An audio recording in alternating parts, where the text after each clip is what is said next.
ഒരു ചൈന ട്രക്കിൻ്റെ എൻജിനാട്ടാ. വലിയ എൻജിനാണ് ഇത്.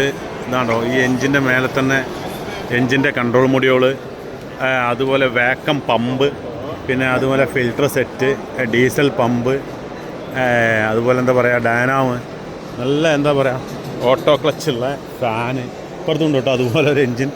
എൻ്റെ പൊന്നെ ഒന്നും പറയാനില്ല, അടിപൊളി സെറ്റാക്കി പക്കാക്കിയിട്ട് വെച്ചിട്ട്. ഇതെങ്ങനെയുണ്ട്? നമ്മളൊരാളെ ഹൈറ്റ് ഉണ്ട് കേട്ടോ ഈ സാധനം കാണാൻ. നോക്കിയാൽ ഓട്ടോ ട്രാൻസ്മിഷൻ, റിലീസ് വയറിങ്, ഇത് ഓട്ടോമാറ്റിക് ട്രാൻസ്മിഷൻ കേട്ടോ. ഇതിൻ്റെ മൊഡ്യൂള് കാര്യങ്ങളെല്ലാം ഉണ്ട്. കാരണം ഞാനിത് പുറത്തുണ്ടാകുമ്പോൾ വലിയ വണ്ടികളുടെ ട്രാൻസ്മിഷൻ ചെയ്തിരുന്നു.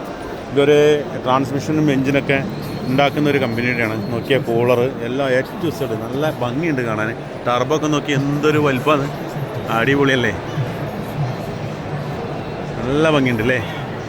നമ്മൾ എന്തുകൊണ്ടാണ് ഞാൻ ഇങ്ങനെ വരാമെന്ന് വെച്ച് കഴിഞ്ഞാൽ, നമ്മളൊരു കസ്റ്റമർക്ക് ഒരു സർവീസ് കൊടുക്കുമ്പോൾ കസ്റ്റമർക്ക് കുറേ കാര്യങ്ങൾ നമ്മളും പഠിക്കേണ്ടതുണ്ട്, നമുക്ക് മനസ്സിലാക്കേണ്ടതുണ്ട്.